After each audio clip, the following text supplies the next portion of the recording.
Hey guys, so today's topic is going to be on potential due to an electric dipole, which is actually, very similar over here to a previous video on potential with a point charge.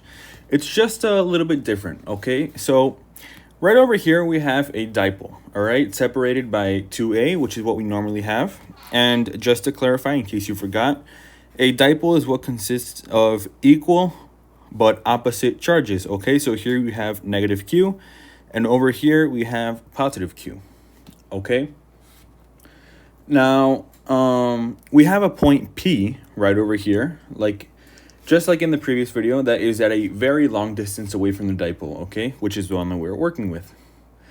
Also, like the previous video, we already know the formula for knowing the potential in a point charge, which I'm going to go ahead and write down over here, which is V is equal to K, okay, which is an electric constant, by Q, which is the charge, over R, okay?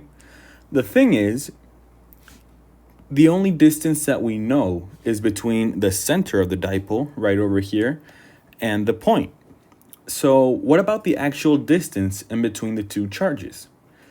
If we knew the distance, then we would just add up the charges and that's it. Like a system of charges, but we don't actually know the distance in between the charges and the point P.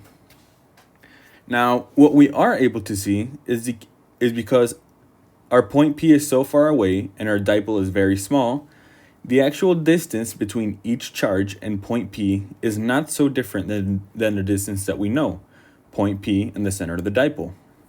So with this information, we can create some hypothetical R1, which I'm going to do right over here. Oops, my bad. There we go. Actually, let me make that a little bit straighter. There we go. Okay, so that's going to be R1, okay? And then right over here is going to be R2. Okay, so these are almost the same length as the first R. And imagine that this point P is just a lot farther away. So let me draw an actual comparison. This is not to scale, but imagine that the actual is actually farther away than that. Imagine it's over here. This is our little dipole. And all the way over here is our point. So if we were to draw a line here, and another one right over here, and another one over here, we would see that they're actually really similar in length, okay? It's a very crude drawing, but you kind of get the idea of what I'm going with, right?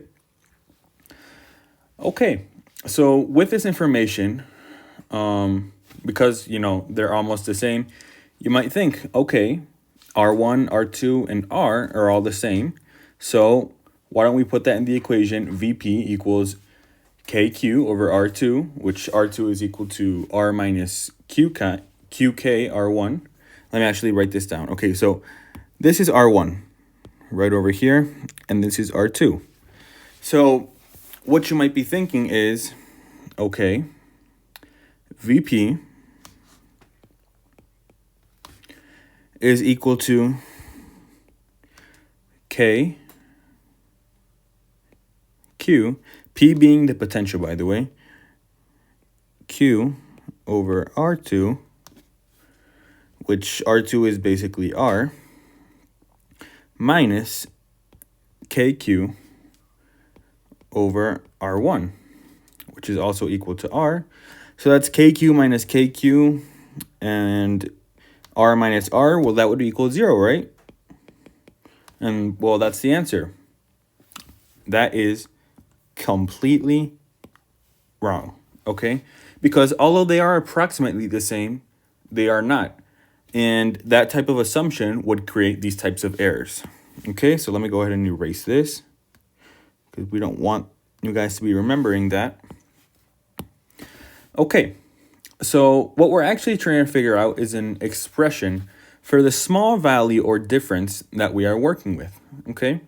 Let's go ahead and try to use another method for this. Let's say that we break down the expression that we have.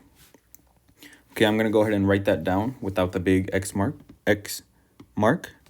So VP is equal to K Q,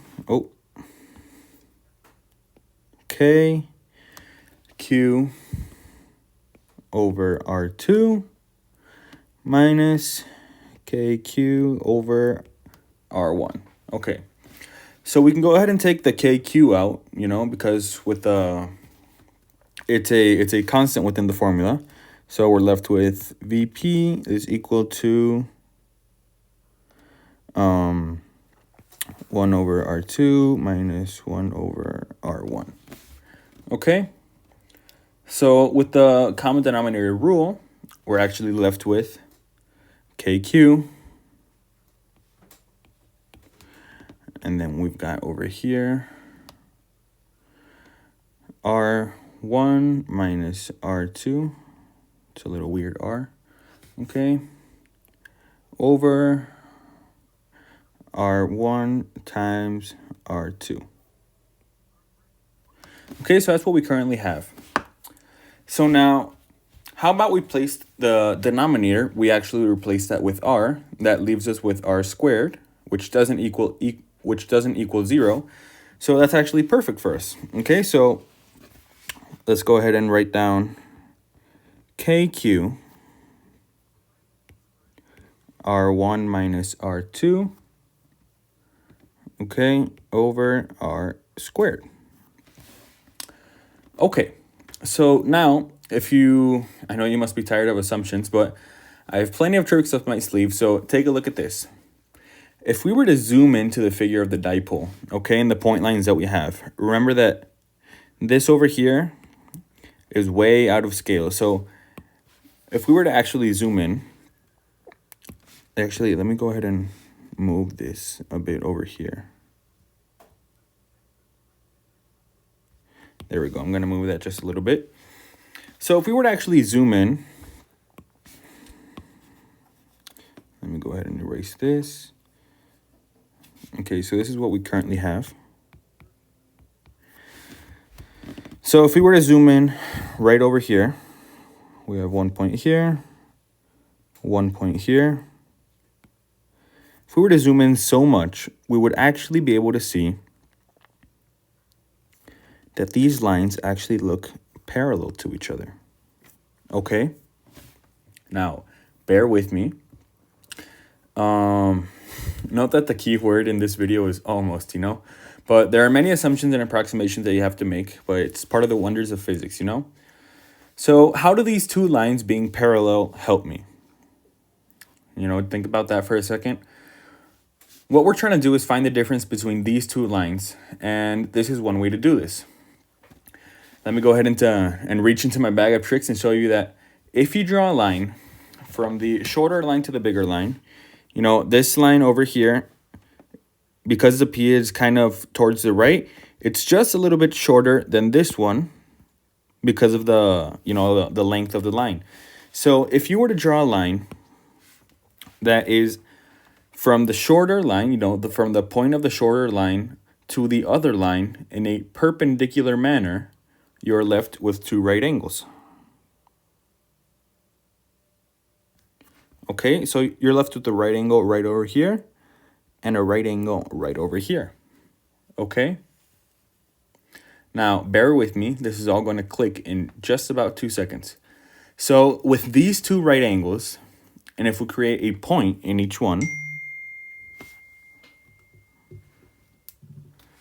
okay, the distance between those 2 points is equal from there to P.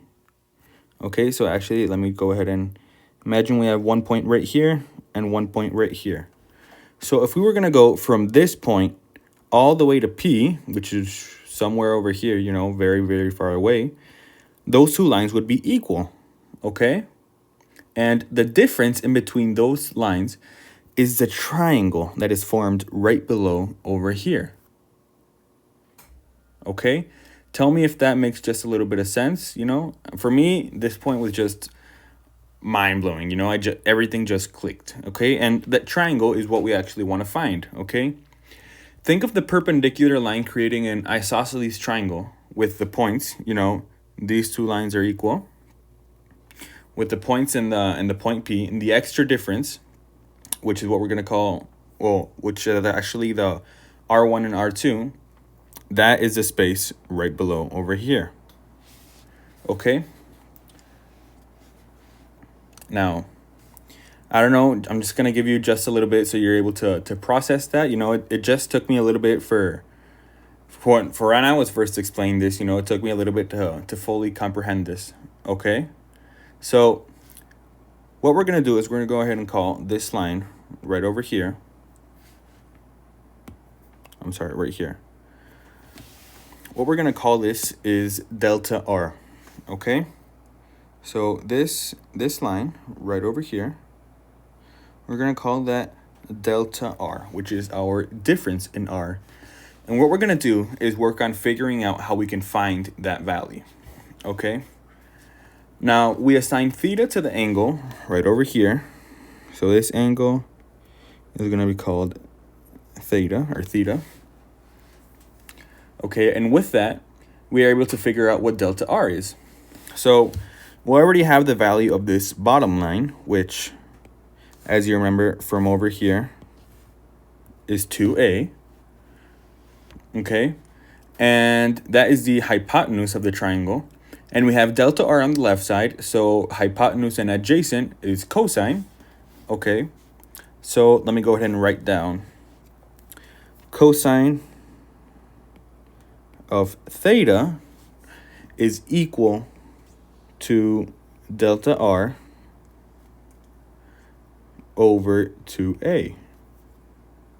Okay, and to get the value of delta R, which is what we're trying to find, we go ahead and, you know, simple algebraics. So we get delta, oh, my bad. We get delta R is equal to 2a cosine of theta. Okay? So that we can replace within the equation and get our final equation. So let me go ahead and make a little bit of space right over here. I'm going to erase this and erase this. Okay, so what we are left with is VP, okay, is equal to K, which is the electric constant, which, just in case you forgot, is 9 times 10 to the 9th. Okay, so that's KQ 2a cosine of theta over R squared. Okay, and that's basically it. Okay, so that is the formula for electric potential due to a dipole. As you can see, you know, there are numerous components that are very important within the formula, and especially theta, you know, which is the angle between the dipole and R. Previously, we placed theta on the left side of the angle, but that was because of the angle rules and parallel lines, you know, that was the angle for this line over here. Okay, so I do hope that you guys are able to understand this. You know, it did take me quite a little bit to be able to fully comprehend this topic, but, you know, once I, you know, figured out this little triangle and this one over here, and that's the difference that we're trying to find, you know, everything just clicked. Okay, so I hope you guys enjoyed it. Please, you know, many assumptions were made as well, and some trigonometry, but that's just physics, you guys. What can I say? Please do like and subscribe to our channel to support us, and leave a comment for any recommendations, and I hope you guys have a great day.